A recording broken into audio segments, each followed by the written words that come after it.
हाँ जी। बाबा कौन का मतलब क्या?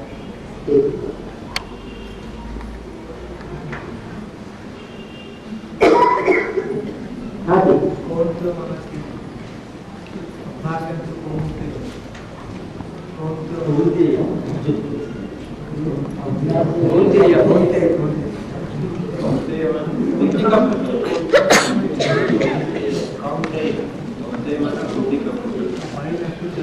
कौन था या मना किया? कौन था या मना किया? वो भाई ने पूछा अर्जुन को कौनते कहते हैं? अभ्यास में कौनतेय, जैसे ब्रह्मा का पुत्र ब्राह्मण एक मात्रा बढ़ गई, ऐसे कुंती पुत्र कौनतेय अर्जुन के लिए बोला है।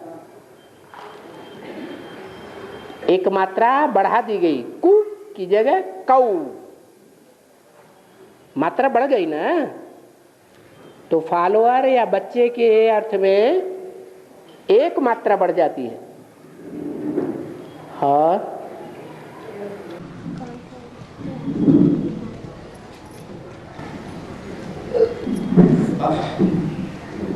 ध्यान तो बहुत लंबा है और ध्यान लेना है या आत्मिक स्थिति में रहता है।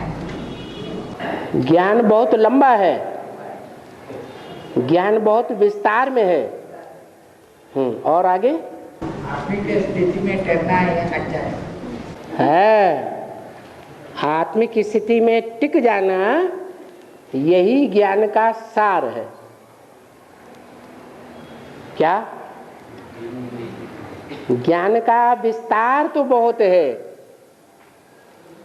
जैसे बीज होता है तो वृक्ष का कितना विस्तार हो जाता है, फिर वही वृक्ष जब फल देता है तो फल के अंदर जो बीज होता है, फल पूरा पक जाने के बाद उसके अंदर बीज वृक्ष से डिटैच हो जाता है या नहीं? तब उसको कहेंगे सार। ये सार, फिर उसमें से विस्तार, और फिर संपूर्ण विस्तार में से सार निकलता रहता है। तो अगर ये कहें कि ज्ञान तो बहुत विस्तार में है, बहुत लंबा चौड़ा है, इसका मतलब क्या हुआ कि पूछने वाला सार में टिकने का अनुभवी हुआ या नहीं हुआ है? सार में टिकने का अनुभवी नहीं हुआ है, इसलिए प्रश्न पैदा हो रहा है कि ज्ञान बहुत विस्तार में है, बहुत लंबा चौड़ा है। लंबा चौड़ा है, बहुत विस्तार है, तो सहज है समझना या मुश्किल है? ज्ञान को पूरी रीति समझना सहज है या कठिन है? आज की दुनिया में कितने प्रकार की पढ़ाइयां चल रही हैं। डॉक्टर लोगों की ढेर की ढेर किताबें, वकीलों और जजों की ढेर किताबें, एक देश के कानून ढेर के ढेर अलग और दूसरे देश के कानून ढेर के ढेर अलग।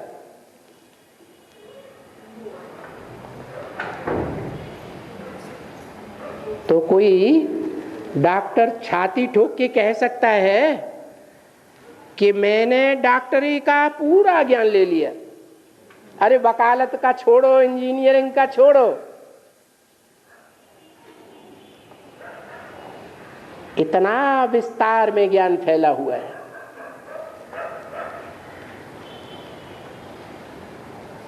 तो सारा ज्ञान ग्रहण करना सहज है या कठिन है? हैं? क्या कहेंगे? गाइड मिला कि नहीं मिला? तो सहज है या कठिन है? अच्छा, मिलने से ही सहज हो जाता है। टीचर अगर मिल जाए स्टूडेंट को तो स्टूडेंट कहेगा कि टीचर जो भी हमें विस्तार में पढ़ाई पढ़ाता है वो हमारे लिए बहुत सहज हो गई। कहेगा? नहीं कह सकता। इसके लिए क्या करना पड़े? पुरुषार्थ करना पड़े। और मूल पुरुषार्थ ही क्या है? मूल पढ़ाई क्या है? पढ़ाई का पहला पाठ क्या है? मैं ज्योति बिंदु आत्मा। ये पढ़ाई पढ़ने में कितने वर्ष लग गए? है इतने ढेर के ढेर वर्ष हो गए पढ़ाई पढ़ते पढ़ते। अभी सार में टिके या नहीं टिके? हैं? नहीं टिके। जैसे वो वृक्ष होते हैं, पहली बार फल देते हैं, फिर दूसरा सीजन आता है, दूसरी बार फल देते हैं, फिर तीसरा, चौथा, पांचवा, 6, 8, 10 बार फल देते रहते हैं ना। तो क्वालिटी गिरती जाती है या क्वालिटी बढ़ती जाती है? गिरती है। ऐसे ही ये षष्ठी रूपी वृक्ष है, इसमें पहला पहला सीजन होता है सूर्यवंशियों का, बाद में है हाँ दूसरी फसल आती है चंद्रवंशियों की, फिर इस्लामी, बौद्धिक, क्रिश्चियन आदि आते आते रहते हैं। तो फलों का जो बीज बोया जाता है या सब्जियों का भी जो बीज बोया जाता है, तो बीज बोने वाले किसान कौन सी फसल का बीज लेते हैं? जो पहली फसल का बीज होता है उसको ही प्रेफरेंस देते हैं। वो अच्छे जानकार किसान कहे जाते हैं। हमारी भी ज्ञान की खेती है। इस ज्ञान की खेती में अल्लाह के द्वारा स्थापन किया हुआ अव्वल नंबर दीन है धर्म। अल्लाह अव्वल दीन। उस धर्म की आत्माओं को पहचानना है, उन्हीं का संग करना है। औरों का संग किया तो जैसा संग वैसा रंग लग जाएगा। हाँ,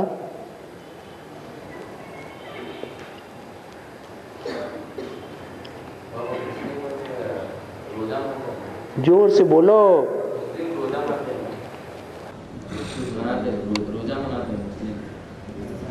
ये रमजान का रोजा मनाते हैं। संन्यास मुस्लिम लोग रमजान का रोजा मनाते हैं ना, वो पूछ रहे हैं। रमजान का रोजा मनाते हैं ना मुसलमान? हाँ, वो पूछ रहे हैं रोजा के बारे में। हाँ, मुसलमान जो रोजा मनाते हैं उसको रमजान भी कहते हैं। क्या कहते हैं? रमजान। किसकी जान? राम की जान है रोजा। रोजा में क्या करते हैं? अरे कुछ करते हैं? उपवास करते हैं वो तो। हाँ, वो हद का उपवास करते हैं। उप माने ऊपर और वास माने रहना। तो सच्चा उपवास क्या हुआ है? इस नीचे की सृष्टि में जो सृष्टि रजोगुण, सतोगुण, तमोगुण से भरी हुई है, इस सृष्टि में मन बुद्धि निवास न करे। कहाँ निवास करे? ऊपर। उप माने ऊपर निवास करे, जहां ये त्रिगुणात्मक सृष्टि नहीं होती है। त्रिगुणात्मक सृष्टि से परे है वो धाम है। वहां मन बुद्धि से निवास करेंगे, शांति का भोग करेंगे, तो सच्चा रमजान मनाएंगे।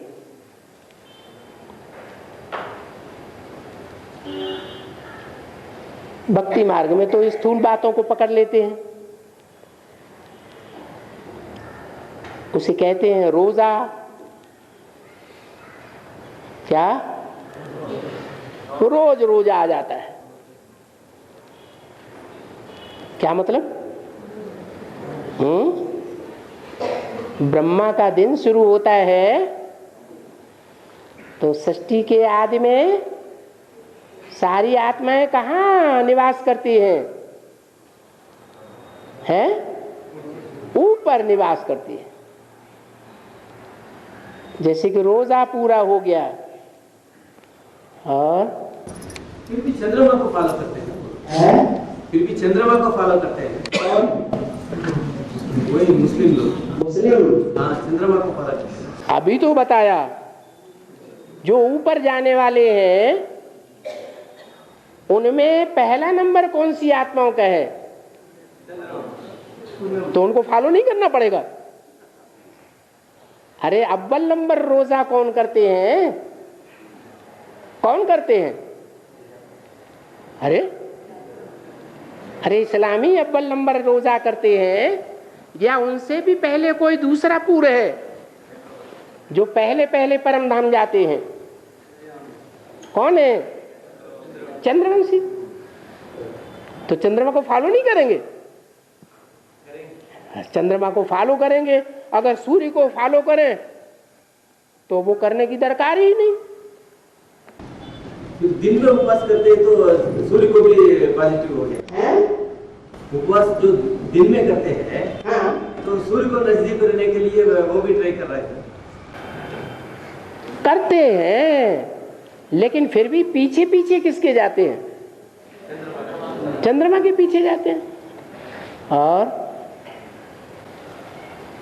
बाबा, बच्चों का संकल्प में बाबा का संकल्प तो एक ही हो जाए। स्वर्ग कैसे आता है स्कूल में? ये प्रैक्टिकल। जो बच्चों का संकल्प वो बाबा का संकल्प, जो बाबा का संकल्प वो बच्चों का संकल्प है। एक ही होता है। कैसे होता है? बच्चे नंबरवार हैं या सब 100% है? तो ऐसे ही होता है। स्वर्ग स्कूल में कैसे है? स्वर्ग कैसे है? स्वर्ग में भी ऐसे ही आएंगे।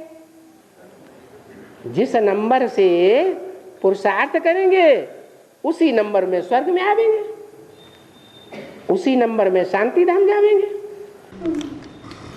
स्वर्ग स्थूल में कैसा आएगा ये पूछ रहे हो? स्वर्ग स्थूल रीति कैसा आएगा वो पूछ रहे हो? स्थूल में कैसे आएगा? अरे कुछ बचेंगे कि नहीं बचेंगे? जो बचेंगे वो सूर्यवंशी बचेंगे या और वंश के बचेंगे? सूर्यवंशी बचेंगे। तो एकदम 100% सात्विक सृष्टि तैयार होगी। जो सूर्यवंशी होंगे ऐसे वो 100% शुद्ध वातावरण बनाएंगे या देह का वातावरण बनाएंगे?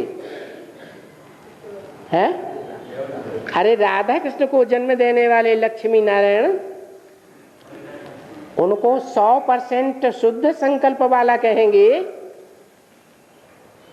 या देह को याद करने वाला कहेंगे? अरे लक्ष्मी नारायण के चित्र में देखो, उनकी रचना राधा कृष्ण एक दूसरे को देख रहे हैं, देख रहे हैं ना? तो जो एक दूसरे को देख रहे हैं उनकी बुद्धि देह में जा रही है या नहीं जा रही है? तो ये दैहिक सृष्टि है, नीचे गिराने वाली। भले धीरे धीरे गिरते हैं क्योंकि श्रेष्ठ ते श्रेष्ठ इंद्रियां हैं, लेकिन गिरते तो है ना। पहले जन्म में चौथाई कला तो नीचे गिरेगी ना,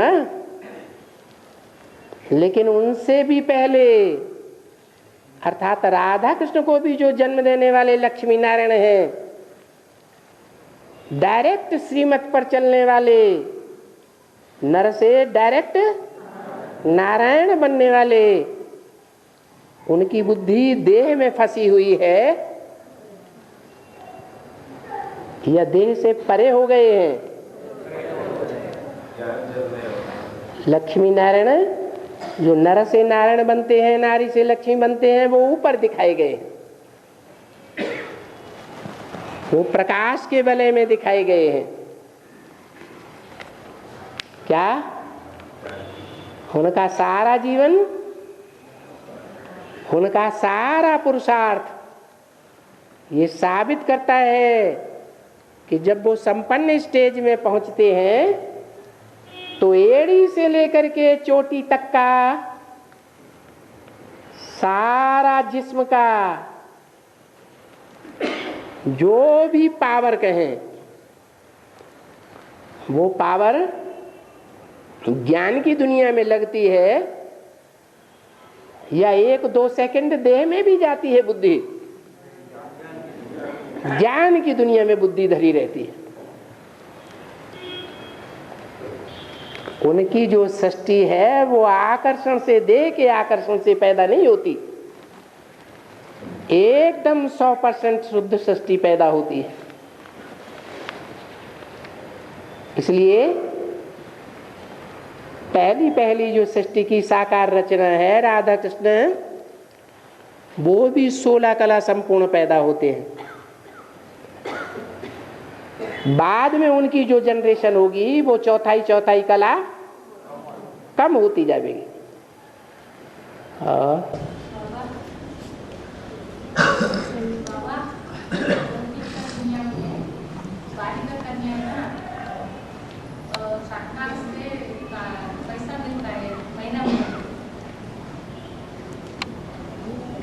दुनिया में बालिका कन्या को महीने पैसा मिलता है, वैसे ही द्वितीय कन्या की महीने पैसा मिलता है, वैसा है।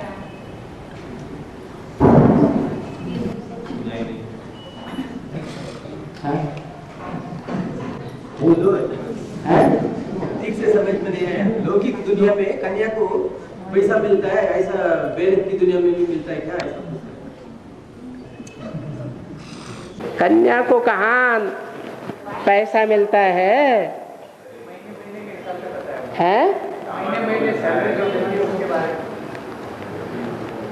अरे सारा धन संपत्ति तो बच्चे को मिलता है कि कन्या को मिलता है?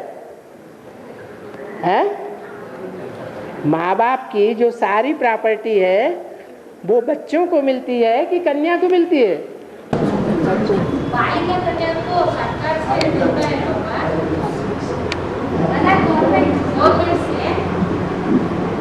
गवर्नमेंट से कुछ मदद होता है ऐसा बोल रहा है? गवर्नमेंट से ऐसा कुछ मदद कर रहा है? वो भी आज की गवर्नमेंट, जबकि भगवान आया हुआ है। तो आज की गवर्नमेंट भी भगवान को फॉलो करने लग पड़ी। इससे पहले तो कन्याओं को कोई प्राप्ति नहीं, नाम मात्र के लिए देते थे।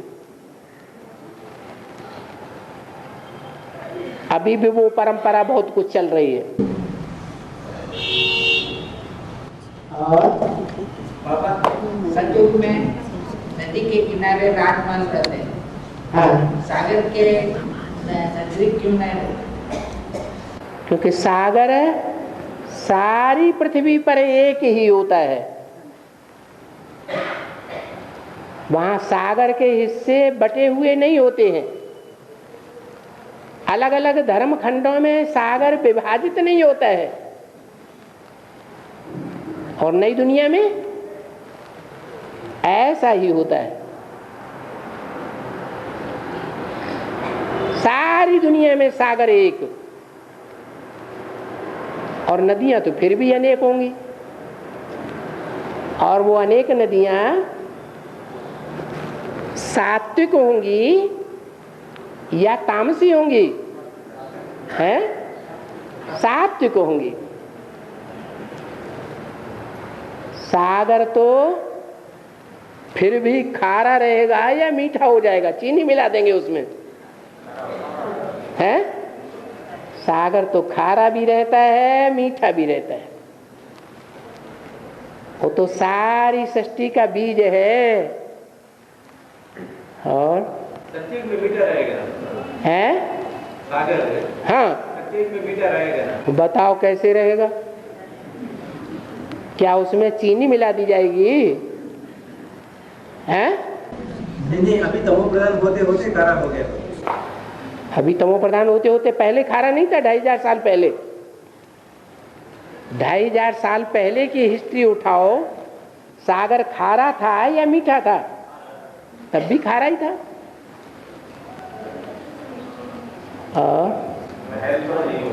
हैं? हाँ, वो तो बेहद के महलों की बात कर रहे हैं। हाँ,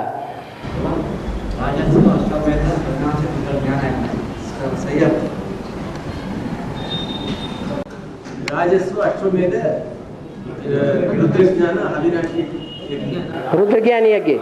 हाँ, इसका अर्थ समझना चाहते। इस आधार से राजस्व, स्व माने हमारा अपना, राजा माने राजाई देने वाला,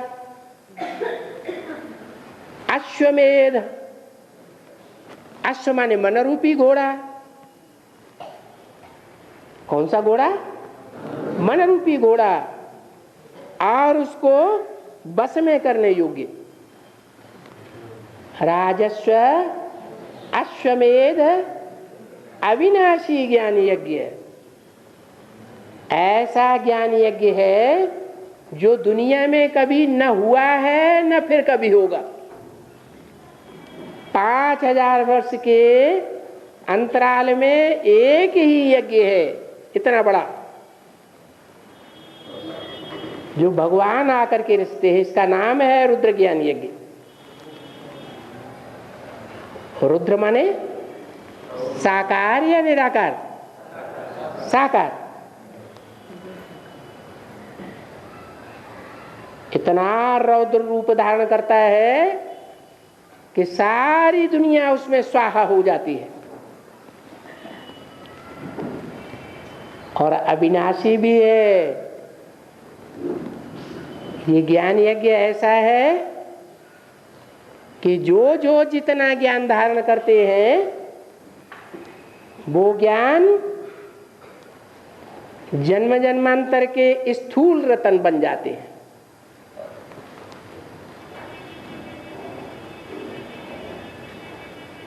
लोग तो दुनिया में दैहिक ताकत से धन कमाते हैं। वो धन इसी जन्म तक चलता है। वो भी गारंटी नहीं इस जन्म में पूरा पूरा चले या न चले। माना वो धन कैसा है? विनाशी है या अविनाशी? विनाशी है। और ये ये रुद्र ज्ञान यज्ञ ऐसा है जो अविनाशी है, इस जन्म में भी अविनाशी और अगले 84 जन्मों में भी अविनाशी ही रहेगा।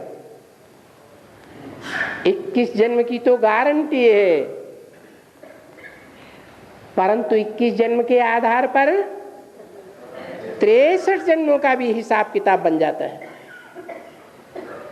इसलिए अविनाशी ज्ञान है। फिर भी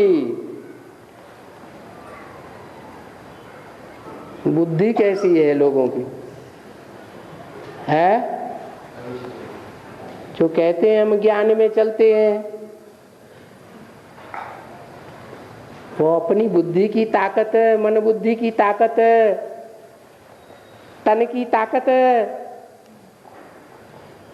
अविनाशी ज्ञान लेने में लगाते हैं या दुनियादारी में लगाते हैं?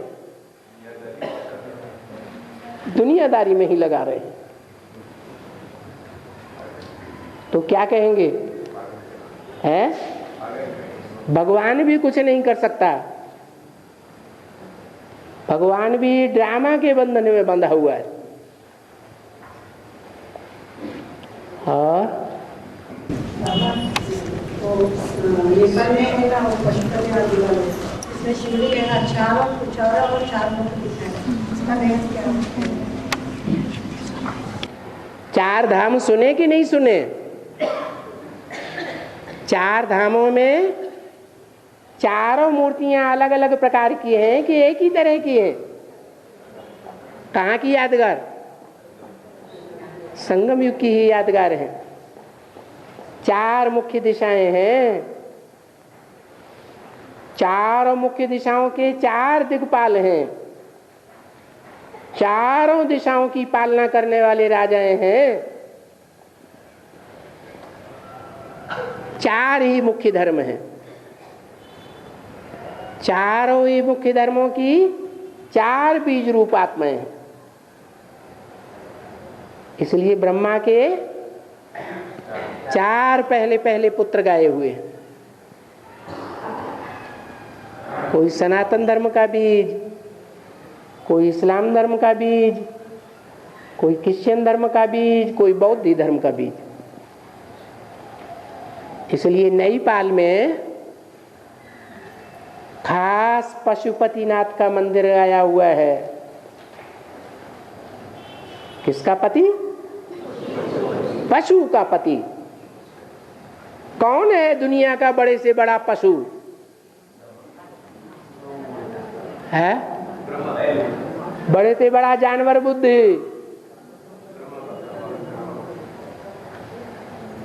अरे यहां जितने बैठे हैं सबकी बुद्धि में बैठा हुआ होगा कि गीता का भगवान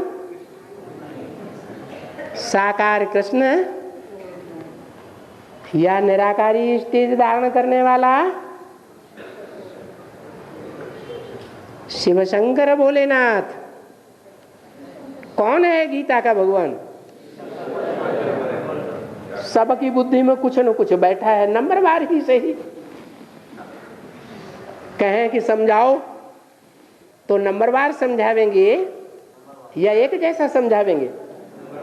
नंबरवार समझावें, लेकिन बैठा तो है, बुद्धि में तो बैठा क्या कि गीता का भगवान है शिव शंकर भोलेनाथ ही है। लेकिन वो बुद्धि ऐसी है, वो बुद्धि में बैठने वाला नहीं है। अगर उस बुद्धि में बैठ जाए तो फिर सारी दुनिया की बुद्धि में बैठेगा।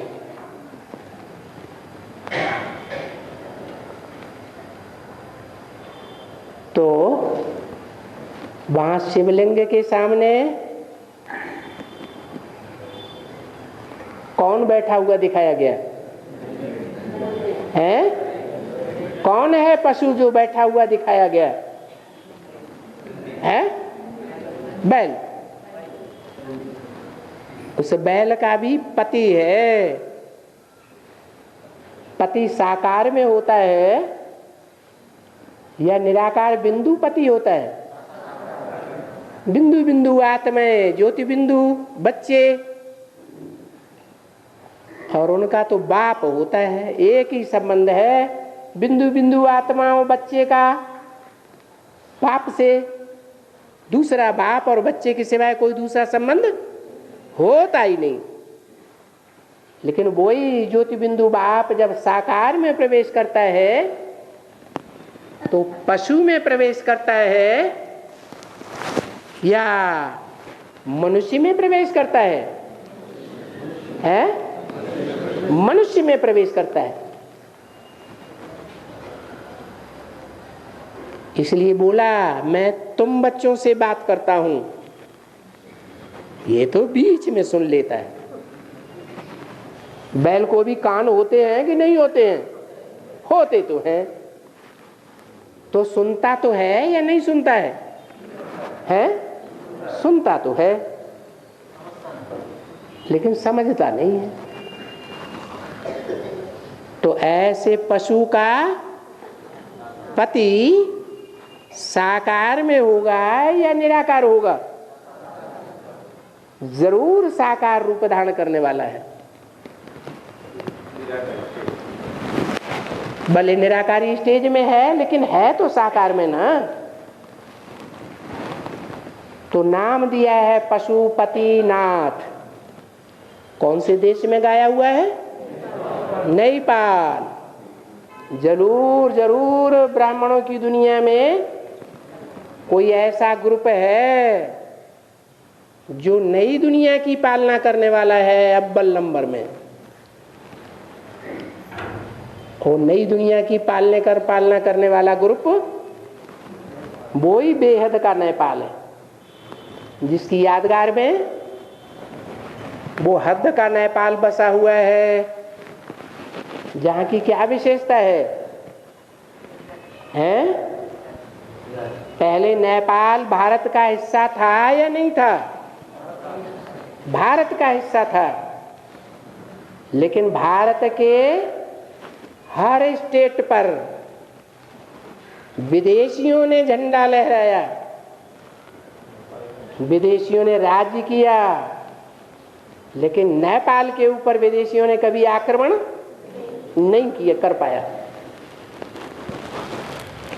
ये विशेषता है नेपाल की। वो नेपाली लोग ऊंची स्टेज में रहने वाले हैं या नीची स्टेज में रहने वाले हैं? पुरुषार्थ की ऊंची स्टेज में रहते हैं।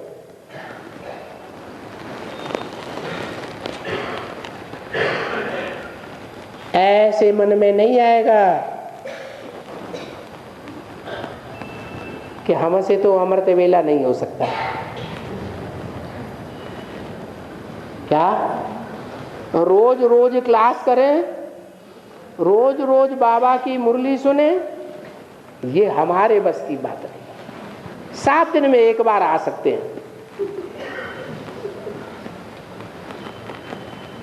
भक्ति मार्ग में भी क्रिश्चियन से गिरजाघर में कब कब आते हैं?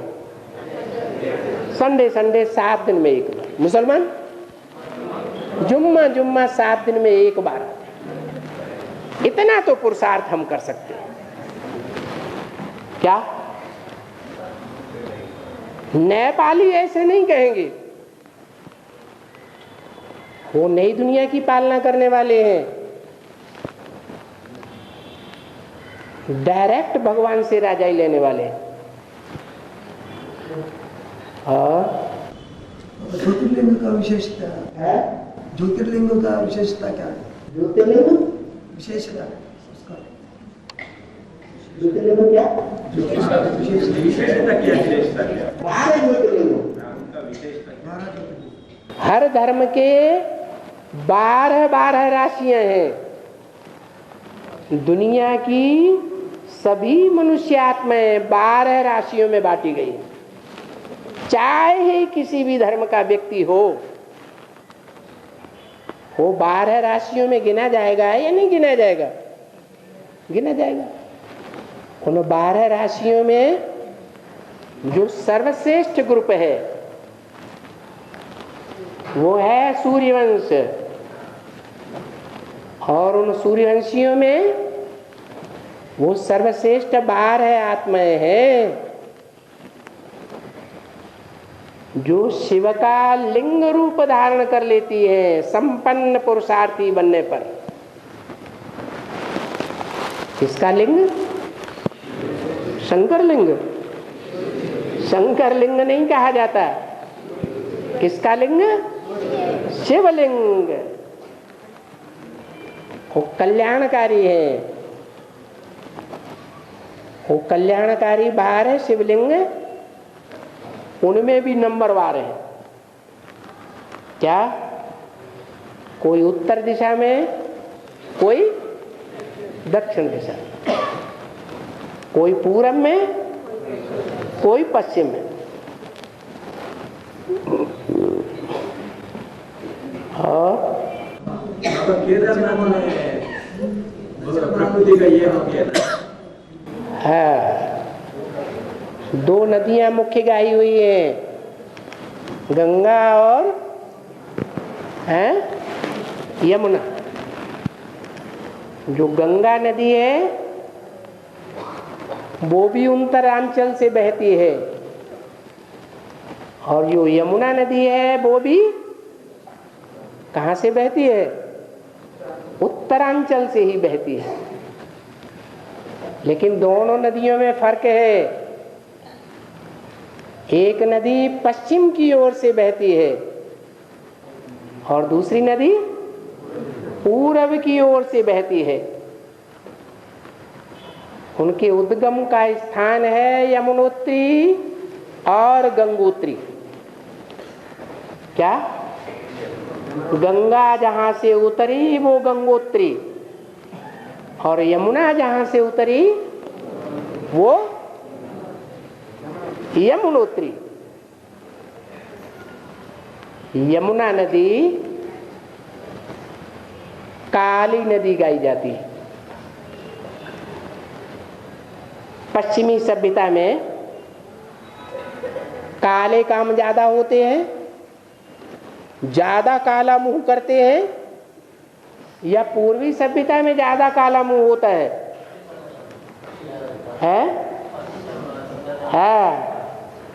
सारे ड्रामा को देखें तो अंतिम जन्म को छोड़ करके पूर्वी सभ्यता में काला मुंह या काला काम करना अच्छा नहीं मानते हैं। क्या? अनेक शादियां करना अच्छा मानते हैं? क्या मानते हैं? नहीं। काला काम उसे कहा जाता है जो चोरी से किया जाए, वो भी काला काम कहा जाता है। झगड़े से किया जाए वो भी काला काम किया जाता है। तो ऐसे काले काम चाहे स्त्री हो चाहे पुरुष हो, कौन से धर्मखंडों में ज्यादा होता है? पश्चिमी धर्मखंडों में, पश्चिमी सभ्यता में, या पूर्वी सभ्यता में? हैं? अरे पश्चिमी सभ्यता में ऐसे काले कारनामे बहुत होते हैं। तो उनकी प्रतिनिधित्व करने वाली जो नदी है, अरे कोई एक तो होगी प्रतिनिधि, है? वो यमुना नदी है। और यमुना नदी की ओर केदारनाथ है, मंदिर बना हुआ है। तो बताओ वो कौन से धर्म से कनेक्टेड है? 4 धामों में है, इस्लाम धर्म से कनेक्टेड है। और मुरली में बोला है इस्लामी पहले मरेंगे। क्या? कौन पहले मरेंगे? इस्लाम ही पहले मरेंगे। वो तो हद की दुनिया में मरने का बात हो गई।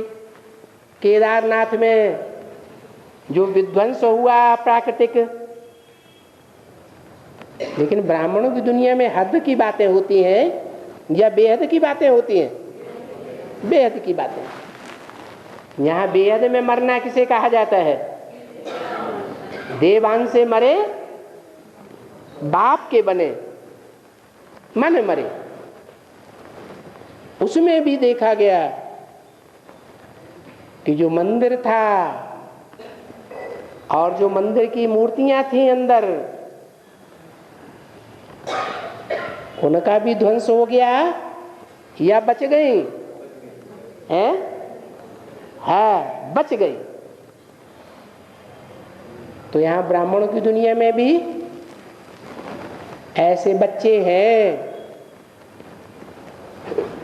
जो केदारी सभ्यता को फॉलो करने वाले हैं, परंतु खास पुरुषार्थ करने वाले हैं, वो बचेंगे। मुसलमान कहते भी हैं जब कयामत आवेगी तो खुदा के बंदे बड़े आराम से रहेंगे। तो केदारनाथ के मंदिर में मूर्तियां सुरक्षित रही, मंदिर भी सुरक्षित रहा। वो भक्ति मार्ग में कहते हैं अलकानंदा नदी, अलकानंदा। हाँ, अलकनंदा जो नदी है वो गंगा का नाम है। और हाँ, लक्ष्मी नारायण चित्र के ऊपर त्रिमूर्ति चित्र क्यों है? लक्ष्मी नारायण चित्र के ऊपर त्रिमूर्ति क्यों है? लक्ष्मी नारायण के ऊपर त्रिमूर्ति क्यों है? पहली पहली शिव बाबा की रचना लक्ष्मी नारायण है या त्रिमूर्ति है? हैं? त्रिमूर्ति पहली रचना है, लक्ष्मी नारायण बाद में रचे जाते हैं। तो पहली पहली जो रचना होती है वो ज्यादा पावरफुल होती है या बाद में जो बनता है वो ज्यादा पावरफुल होता है? जो पहली पहली रचना है वो ज्यादा पावरफुल है। पहली पहली जो रचना है वो भगवान भगवती के रूप में माने जाते हैं। जो बाद में लक्ष्मी नारायण है वो देवी देवता हैं या भगवान भगवती है? हैं? क्या कहेंगे? भगवान भगवती। वो 16 कला संपूर्ण नहीं है? भगवान के गुणों का पता नहीं चला? भगवान के गुणों में और देवताओं के गुणों में अंतर होता है या नहीं होता है? तो लक्ष्मी नारायण को तो कहेंगे 16 कला संपूर्ण, सर्वगुण संपन्न, संपूर्ण निर्विकारी, संपूर्ण अहिंसक। क्या भगवान भी 16 कला संपूर्ण होता है? कलाओं में बंधा हुआ होता है? भगवान को तो कहते हैं कलातीत कल्याण कल्पांतकारी। वो कलाओं से परे है। वो सूर्य है, चंद्रमा है या सितारा है? सितारे हैं। भगवान तो सितारों से भी परे, चंद्रमा से भी परे। सूर्य की कलाएं नहीं होती हैं, लेकिन चंद्रमा की कलाएं होती हैं। संपूर्ण अहिंसक ये देवताओं का टाइटल है। भगवान अगर संपूर्ण अहिंसक बन करके आवेगा तो दुनिया में जो इतने असुर हैं, विनाशाय च दुष्कृताम, दुष्ट कर्म करने वाले हैं, दुष्ट कर्मों को छोड़ते ही नहीं। किसी जन्म में उन्होंने दुष्ट कर्म करना नहीं छोड़ा। तो उनको सुधारेगा कौन? क्या ये देवताएं सुधारेंगे? हैं? भगवान ही सुधार सकता है। भगवान ही उनको दंड दे सकता है।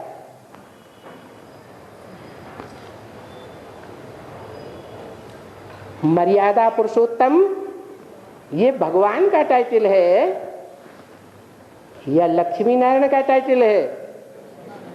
हैं? मर्यादा में बंद करके रहना। जैसे राम को मर्यादा पुरुषोत्तम कहते हैं, किस आधार पर? एक पत्नी व्रतधारी। सारे जीवन में कितनी पत्नियां रखेंगे?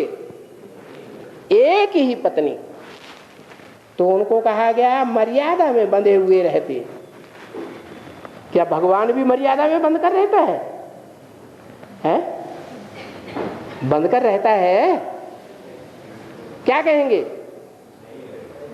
भगवान तो विदेशी बनकर के आया है कि स्वदेशी बनकर आया है? क्यों?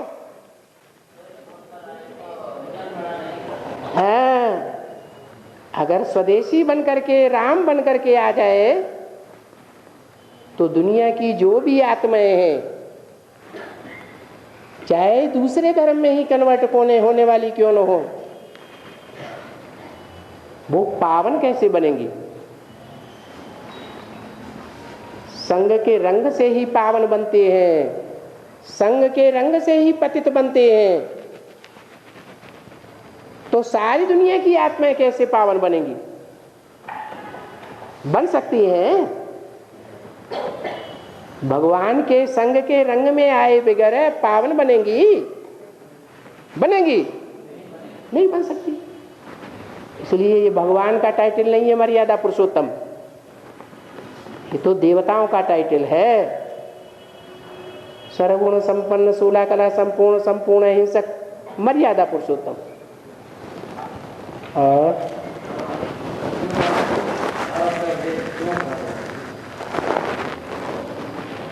अरे आगे आके बैठ जाओ। नहीं, दक्षिण भारत को भारत का विदेश क्यों कहा जाता है?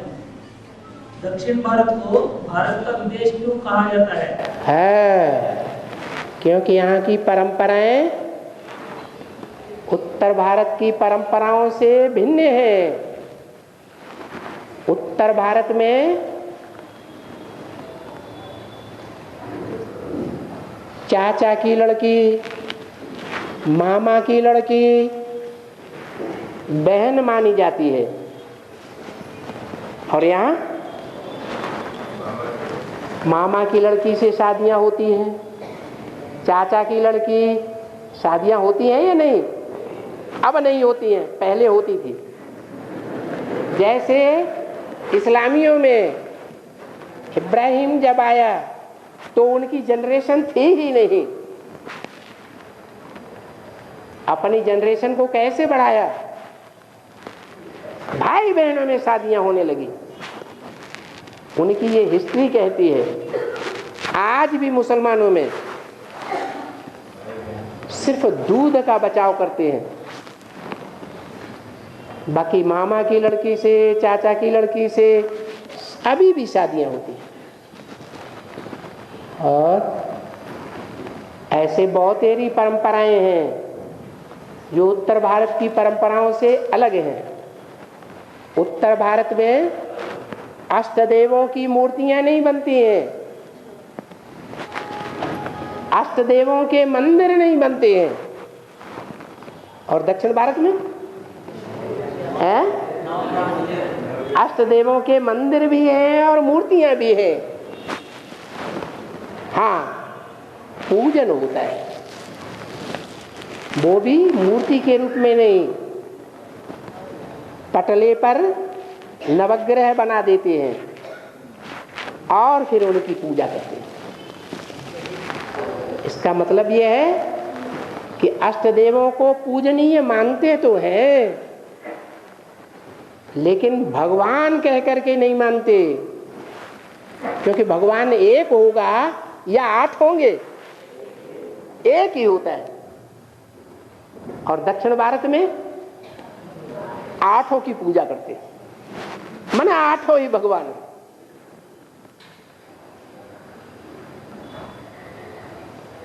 ऐसी ढेर की ढेर मान्यताएं हैं। जो उत्तर भारत की मान्यताओं से दक्षिण भारत की मान्यताएं अलग अलग हैं। वैसे भी देखा जाए, भगवान का भाषा नहीं आता है दक्षिण में। भगवान जो है वो सिर्फ है हिंदी, हिंदू, हिंदुस्तान, जब बोलो तब एक जबान। और दक्षिण भारत में ऐसा है नहीं है। अरे जो बाप की भाषा है जो माता की भाषा है बच्चों की वही भाषा होनी चाहिए या दूसरी भाषा होनी चाहिए? हैं? मातृभाषा भाषी बच्चे को होना चाहिए या नहीं होना चाहिए? लेकिन है नहीं है। तो इसलिए दक्षिण भारत में और उत्तर भारत में फर्क हो गया। तो पितृभाषा कहना चाहिए, हिंदी को पितृभाषा कहना चाहिए, हिंदी को पितृभाषा कहना चाहिए। नहीं, जो भी मुरली है, पिता तो टीचर बन करके आता है, लेकिन वो टीचर है जो टेक्स्ट बुक पढ़ाता है, वो भाषा किसने बोली? माता ने बोली ना। तो मातृभाषा पहले है।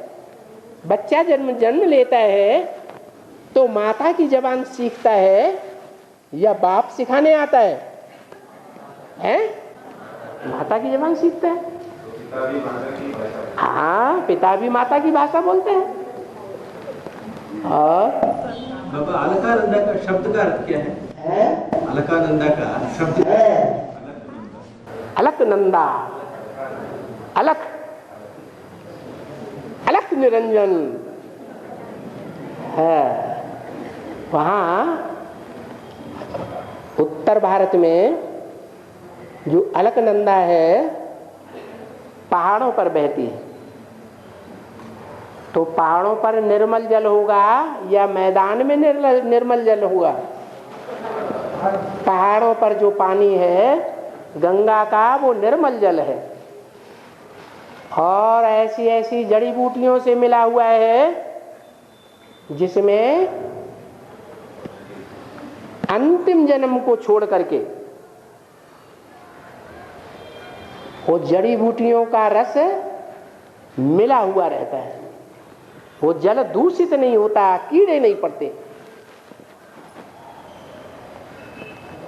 उसकी स्वच्छता दिखाई नहीं पड़ती है। लख माने देखना, बहुत आनंद देने वाला जल है।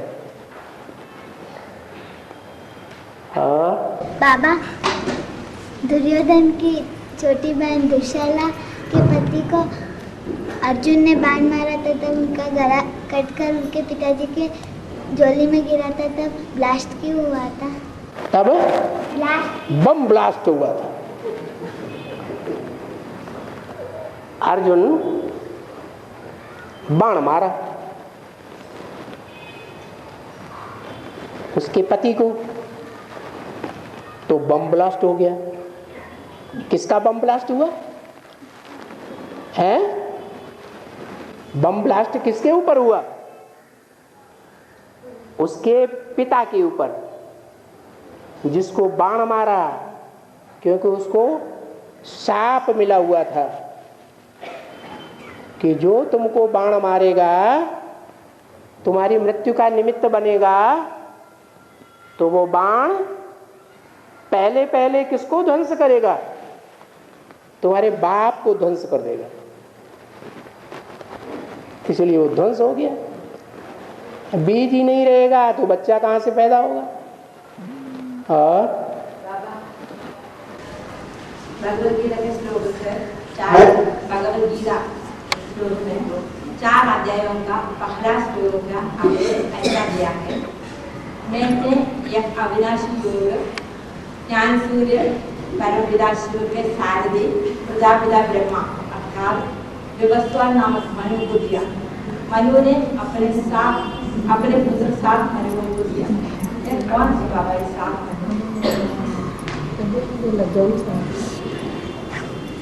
14 अध्याय में पहला श्लोक का बात, 14 अध्याय में पहले श्लोक का बात कर रहे हैं। मैंने पहले ये ज्ञान इक्ष्वाकु को दिया था। किसको दिया? इक्ष्वाकु। भगवान ने पहले पहले ज्ञान सूर्य को दिया। हाँ, और उन्होंने अपने साथ मनु पुत्रों को दिया। हाँ, वही तो 7 मनु 7 नारायण, यही तो 7 मनु है। और हाँ, बाबा भी ड्रामा बनाना करना पड़ता है। बाबा को ड्रामा के बंधन में रहना पड़ता है। ऐसे समझने से बाबा को ऊपर उंगली उठाने को जरूरत नहीं पड़ता है और बाबा का ज्ञान लेकर दूर होने को जरूरत नहीं पड़ता है। ठीक है, ड्रामा में ही बंध के रहो, जाई विधि राखे राम ताही विधि रहो। क्योंकि आदि में आत्मा बाबा से ज्ञान लेकर दूर चले हो गए ना, आदि में हो गए तो उसका कारण ये है कि उस समय पूरा ज्ञान नहीं था। एडवांस में भी पूरा ज्ञान है? गंगा यमुना ये पूरा ज्ञान है सबकी बुद्धि में, जगदम्बा सभी चले गए ना, सबकी बुद्धि में पूरा ज्ञान है। गंगा हो, यमुना हो, जगदम्बा हो, भरत हो, लक्ष्मण हो, शत्रुघ्न हो, ये नाम डिक्लेयर तो हो चुके, लेकिन जिनके नाम डिक्लेयर हो चुके हैं उनका पुरुषार्थ संपूर्ण हो गया है? पुरुषार्थ तो संपूर्ण नहीं हुआ। तो हिल सकते हैं या नहीं हिल सकते हैं पुरुषार्थी जीवन में? अरे हिल सकते हैं तो हिल गए। और हैं? हम तो नहीं हिल सकता, नहीं दूर होता। हाँ, ध्यान से फोटो खींचो। हाँ बाबा, यहाँ दुनिया में जितने भी राष्ट्र देश है, सारे देश अपने आप को मातृ देश के नाम से जानते हैं, अपने आप को मदरलैंड के नाम से जानते हैं। मदरलैंड कहते हैं ना अपने आप को, भारत मदरलैंड है। नास्तिकवादी देश जैसे सोवियत यूनियन और चीन भी अपने आप को मदरलैंड ही कहते हैं। क्योंकि एशिया जो है वो एक ही महाद्वीप है जिसमें भारत खंड है। वो भारत खंड ही दुनिया का सबसे जास्ती ऐश आराम करने वाला है। वो भारत का विस्तार ही एशिया है, इसलिए जापान वाले भी एशिया में हैं या बाहर हैं। जी बाबा, मेरा वो सवाल ये था। सवाल ये था कि दुनिया के जितने भी देश है ना, वो अपने आप को मदरलैंड के नाम से जानते हैं। भारत एक मदरलैंड है। अभी रशिया भी अपने आप को, जो नास्तिकवादी देश रशिया है, वो भी अपने आप को मदरलैंड कहती है। लेकिन एक जर्मनी एक ये जो है कंट्री है, वो अपने आप को फादरलैंड के नाम से जानता है। वो जर्मनी है ना, जड़त्व में ही बुद्धि वाला है। नास्तिकवादी फिर भी अपने आप को मदरलैंड मानता है। हाँ जी, जिसने माँ को आगे नहीं रखा वो जड़त्वमयी बुद्धि वाला है। और भारत और भरत का नाम, भारत और भरत, भारत और भरत, भरत के नाम पर भारत नाम पड़ा। तो बाप और बेटा है नाम, वो भी भारत और भरत। बाप और बच्चे हैं ना, पूछ रहा है। हाँ हाँ,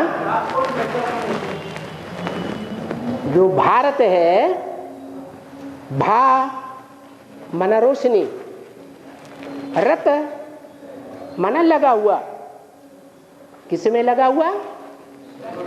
ज्ञान की रोशनी में जो लगा रहता है, दुनियादारी के धंधों से जिसका कोई कनेक्शन नहीं रहता है, उसका नाम है भारत।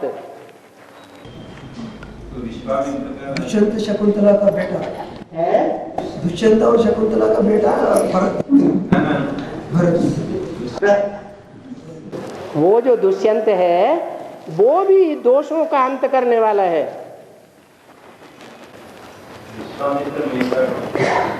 किसके दोषों का अंत किया? सारे विश्व के जो दोष हैं, उन दोषों का अंत करने वाला दुष्यंत, वो शकुंतला का पति हुआ। शकुनितला, शकुनी पक्षियों को कहा जाता है, जो ज्ञान योग के पक्षों से उड़ती हैं। उनको शकुनी कहा जाता है। ज्ञान योग के पंखों से जो उड़ने वाली परियां कहो, पक्षी कहो, उनके तले रहने वाली, उनकी पालना लेने वाली,